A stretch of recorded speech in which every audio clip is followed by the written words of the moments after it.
take the center cap off, use a straight blade screwdriver. Take that off. Use a 22mm socket, take off the lug nuts. Take the wheel off. Take these two caliper bolts out. I'm going to use a 12mm socket and then a 16mm wrench just to hold the slide from spinning. Loosen these up.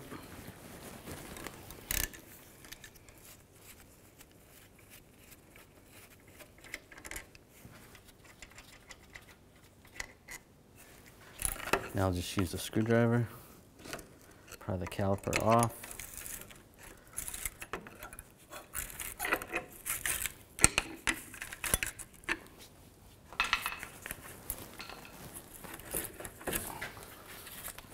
Pull it out, and you can use a caliper hanger and just support it from the upper control arm right there. Just make sure there's no tension on the hose. You can slide it over here. Take the brake pads off, just use the same straight blade screwdriver.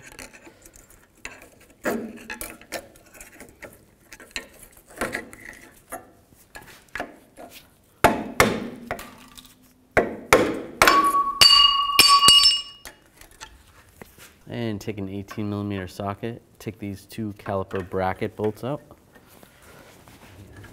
Take these bolts out and slide the bracket right off. I want to separate the bracket from the caliper. I'm going to use a 12mm socket, take these two bolts out.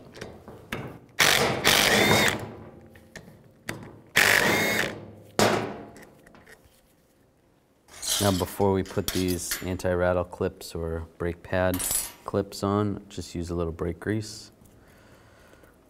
And just put it right there. It's just going to prevent some corrosion on the caliper bracket. You can put the clip down and give it a nice thin coat right on top. Do the same for the other side.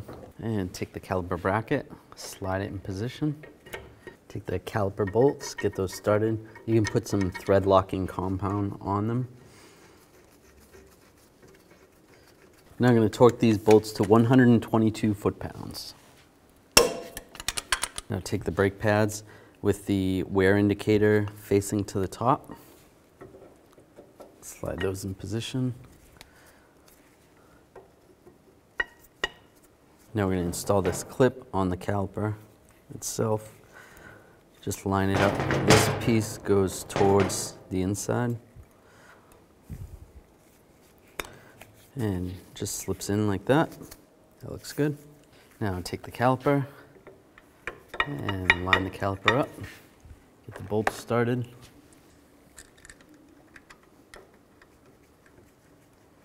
Now I'm going to use a 16mm wrench to prevent the caliper slide from spinning, and then tighten this bolt to 31 foot-pounds. Do the same on the top one. Now we want to top off the brake fluid before we attach the lines or even disconnect the lines, because we don't want this brake fluid to go too low, or then it's going to be harder to bleed the system. And take the cap off, wipe it off first with a rag. Make sure you use the appropriate brake fluid. I'm just going to top it off all the way to the top. That's good. I'll just put the cap back on. I'm going to use a 9/16 line wrench and slide it over the fitting over the line. Just try to loosen it up. Just pay attention to the line, make sure the line isn't twisting. If it is twisting a little bit, you can just give it a couple taps with a hammer. It's looking good. So that's pretty loose, so that's good. And then I'm gonna, before I take this off, I want to take the clip off that holds the hose on to the bracket right there. You can try to use a pick and just slide it in here and then just try to slide it out. If it's pretty rusty, it's probably not going to come out that easy. Just work it back and forth. And sometimes you can get a straight blade screwdriver in between here. Just try to pry it out. There we go. Just pry that off. All right, now I'll take this fitting off. It's a little bit tedious, but now you kind of have to work fast a little bit, but don't stress out. You don't have to work too fast. You can always put more brake fluid, add more brake fluid to the master reservoir if you have been doing this for too long. All right, so with that out of the way, we'll take the hose off. Just going to use a pry bar and a hammer. Just give it a tap on the top. There we go. And slide that out. Now before I put the new hose in, I just want to clean this hole out. Now you want to take the new hose, and it is indexed. There is a smoother part on the bottom. So line that up with the bracket. And that's good. And then put that clip on. If you can get a new clip, replace the clip. Slide that in position. Use a hammer, give it a tap.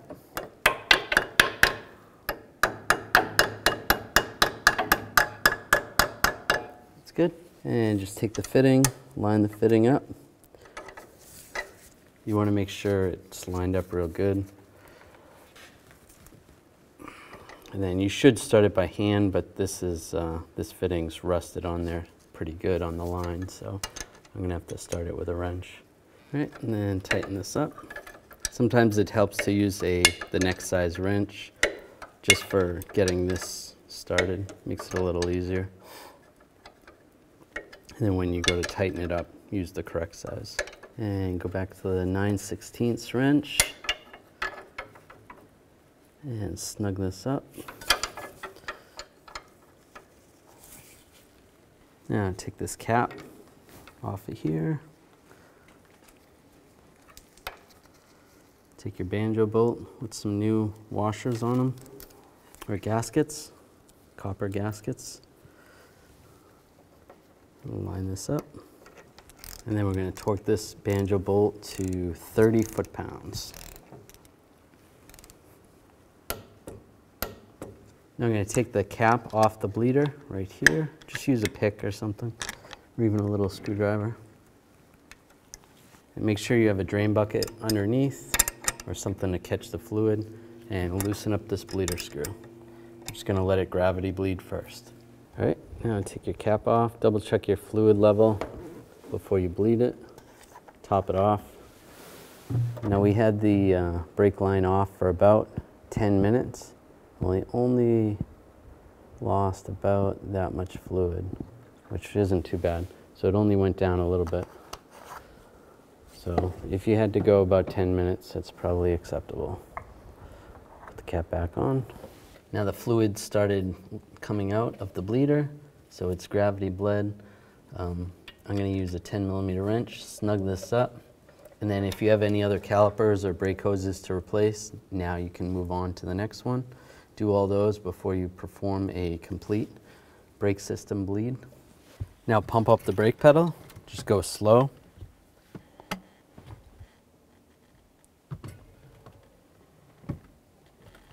So the pedal is still very spongy. Now what we're going to do is hold the brake pedal down and open the bleeder up. So it's someone else pushing down on the brake pedal. Go ahead, push it down. When it's holding, I'm going to open up the bleeder slowly. You're going to see some air bubbles come out. Then I'll close it. Then I'll say, okay, you can let up. And then push it down again. And have them hold it. Open it up. More air bubbles came out. Let up. And hold it. Some more air bubbles came out.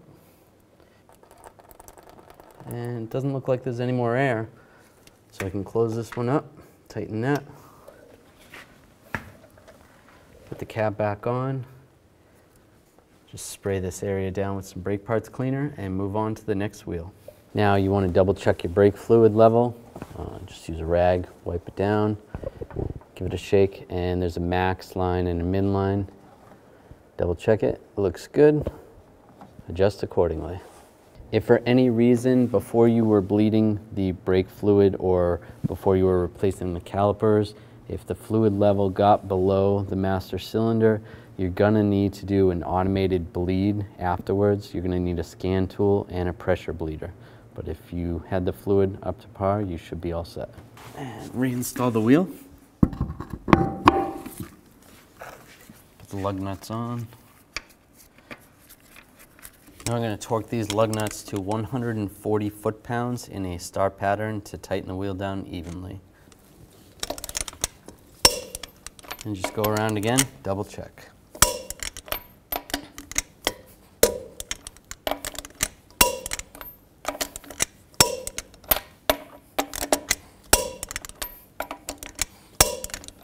And reinstall the center cap.